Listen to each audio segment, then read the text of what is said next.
नमस्कार। बिहार की धरती पर इन दिनों शिक्षा और कोचिंग के नाम पर जो कुछ भी चल रहा है वो सच में सोचने वाली बात है कि इस पर ध्यान देना बहुत जरूरी है। पटना का वो इलाका जहां हजारों बच्चे अपने भविष्य का सपना लेकर आते हैं, आज गोलियों की आवाज से गूंज उठा है। खान सर का कोचिंग सेंटर जहां हर दिन हजारों छात्र छात्राएं पढ़ने के लिए आते हैं, वहां अचानक हुई फायरिंग ने सबको डरा दिया और पूरी पुलिस प्रशासन को परेशानी में डाल दिया। इस घटना के बाद से पूरे बिहार में ये बहस शुरू हो गई कि पढ़ाई के इन बड़े बड़े अड्डों के अंदर असल में चल क्या रहा है। क्या ये सिर्फ दो गुटों की मामूली लड़ाई है या फिर इसके पीछे कोई बड़ी लापरवाही और सुरक्षा की चूक छिपी है।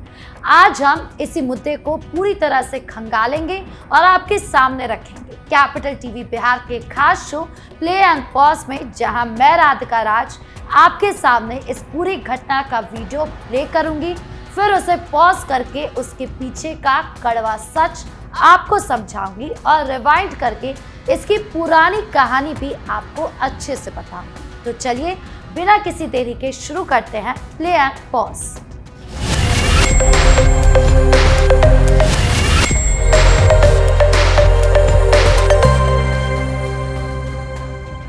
आइए सबसे पहले हम स्क्रीन पर उन दो वीडियो को देखते हैं जिन्होंने पूरे बिहार में खलबली मचा दी।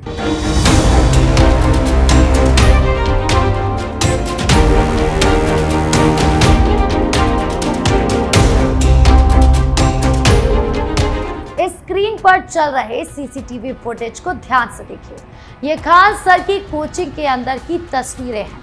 इस वीडियो में साफ दिखाई दे रहा है कि किस तरह बिना किसी डर के कुछ लोग हथियारों के साथ अंदर घुस आते हैं, गोलियां चलाने लगते हैं। पुलिस कह रही है कि इस फुटेज की मदद से हमलावरों की पहचान की जा रही है और जो कि की भी गई, जो कि खुद खान सर के कुछ लोग ही दिखाई दिए। लेकिन यहाँ सबसे बड़ा सवाल ये उठता है कि इतनी बड़ी कोचिंग में जहाँ हर दिन हजारों बच्चे पढ़ते हैं, वहाँ सुरक्षा का इंतजाम इतना ढीला क्यों था? क्या किसी भी अनजान आदमी को बिना रोक टोक और बिना जांच के इतने बड़े कैंपस में आने दिया जाता है या फिर इतने बड़ी जगह पर आने दिया जाता है, या इतना आसान है खान सर की कोचिंग पर हमला करना? ये सीधे सीधे हजारों मासूम बच्चों की जान को खतरे में डालने जैसी लापरवाही है।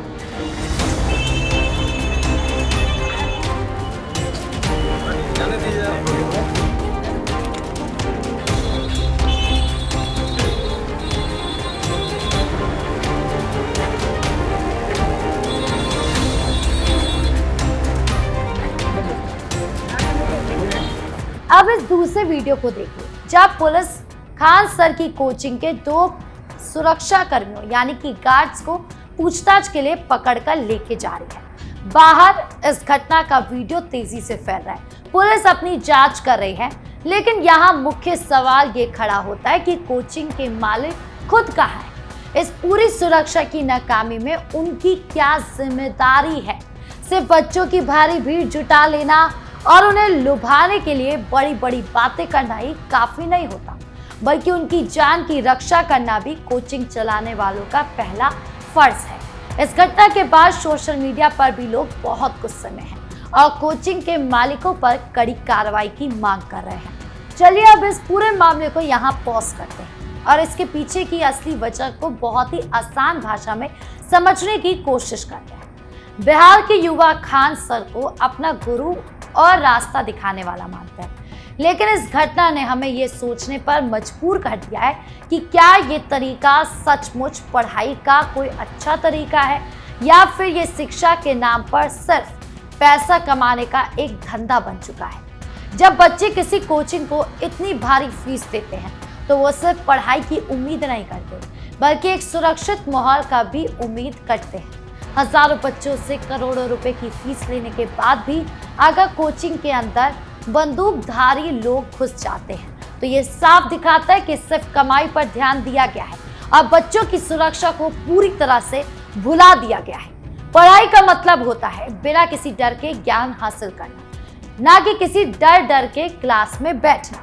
आइए अब इस समय के पहिए को थोड़ा सा पीछे घुमाते हैं और रिवाइंड करके इस पूरी कहानी की शुरुआत को समझते हैं। एक समय था जब खान सर ने पटना में बहुत ही साधारण टीचर के रूप में अपना सफर शुरू किया था। धीरे धीरे इंटरनेट और सोशल मीडिया के जरिए अपने बोलने के अनोखे अंदाज की वजह से उन्होंने बहुत बड़ा नाम और साम्राज्य खड़ा कर लिया। उनके भाषणों और सरकारी नौकरी की तैयारी कराने के दावों ने बिहार के कोने कोने से आने वाले गरीब और मिडिल क्लास बच्चों को अपनी तरफ खींचा। बच्चे इस उम्मीद में दौड़े चले आए कि यहाँ आकर उनकी जिंदगी बदल जाए।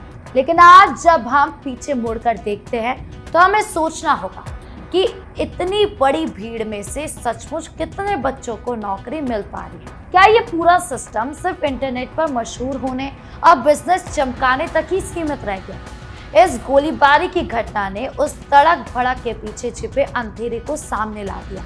सीसीटीवी में सब कुछ दिखने के बाद भी पुलिस अब तक सिर्फ छोटे कर्मचारियों और गार्ड्स को पकड़कर अपना पल्ला झाड़ रही है। सवाल ये है कि कोचिंग के बड़े अधिकारियों से इस लापरवाही पर जवाब क्यों नहीं मांगा जा रहा? कानून की नज़र में सब बराबर होने चाहिए, चाहे कोई कितना भी बड़ा नाम क्यों ना हो। अगर हम बड़े स्तर पर देखें तो बिहार में सरकारी स्कूल और कॉलेजेस की हालत किसी से छिपी नहीं है। सरकारी व्यवस्था अच्छी ना होने के कारण ही इन प्राइवेट कोचिंग वालों का राज चल रहा है।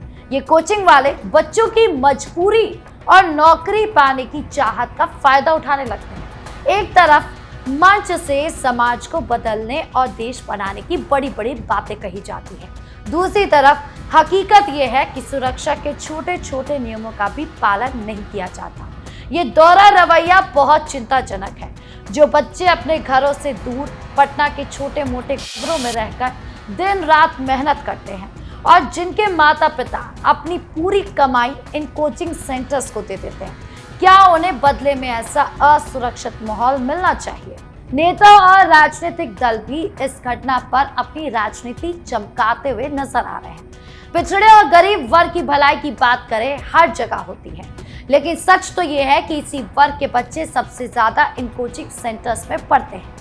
अगर सरकार इन प्राइवेट कोचिंग्स के लिए कड़े कदम नहीं बनाएगी, इनकी सुरक्षा की जांच नहीं करेगी, इनकी मनमानी को नहीं रोकेगी, तो आगे भी ऐसी दर्दनाक घटनाएं सामने आती रहेगी। ये कहकर कि ये कोई राजनीतिक साजिश है, इतनी बड़ी लापरवाही को छुपाया नहीं जा सकता। सच यही है कि सुरक्षा में बहुत बड़ी चूक हुई है, जिससे बच्चों की जान भी जा सकती थी। अगर हम अतीत के कुछ और पुराने वीडियो और दावे को रिवाइंड करके देखें तो हमें बड़े बड़े वादे सुनाई देते हैं। बिहार को पूरी तरह बदल देने का दावा हो, चाहे हर बच्चे को नौकरी दिलाने का भरोसा हो, लेकिन जमीन की सच्चाई ये है कि आज छात्र मानसिक तनाव यानी कि मेंटल प्रेशर और परेशानी से गुजर रहे हैं। सालों साल तैयारी करने के बाद भी जब नौकरी नहीं मिलती तो बच्चों में एक गुस्सा, एक निराशा पैदा हो जाती है। क्या इस तरह की हिंसक घटनाएं उसी गुस्से का नतीजा तो नहीं है? अब समय आ गया कि हम सब बहुत गंभीरता से सोचें। एक टीचर या कोचिंग मालिक की जिम्मेदारी सिर्फ क्लास में लेक्चर देने तक खत्म नहीं हो जाती। उनके ऊपर अपनी कोचिंग में आने वाले हर एक बच्चे की सुरक्षा, उनकी देखभाल की भी उतनी ही बड़ी जिम्मेदारी होती है। इस घटना के बाद से उस पूरे इलाके में डर का माहौल है। कई बच्चे अब कोचिंग जाने से डर रहे हैं। अगर ऐसा ही माहौल रहेगा तो बच्चे पढ़ेंगे कैसे? हमारी मांग है कि सरकार और पुलिस तुरंत इस मामले में कड़ा एक्शन ले।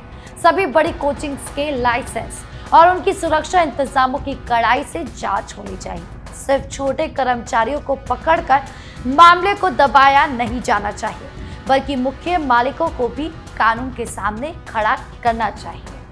तो प्ले ऑन पॉज पे आज के लिए बस इतना ही। कैसा लगा वीडियो कमेंट बॉक्स में जरूर बताएं। देखते रहिए कैपिटल टीवी बिहार। धन्यवाद।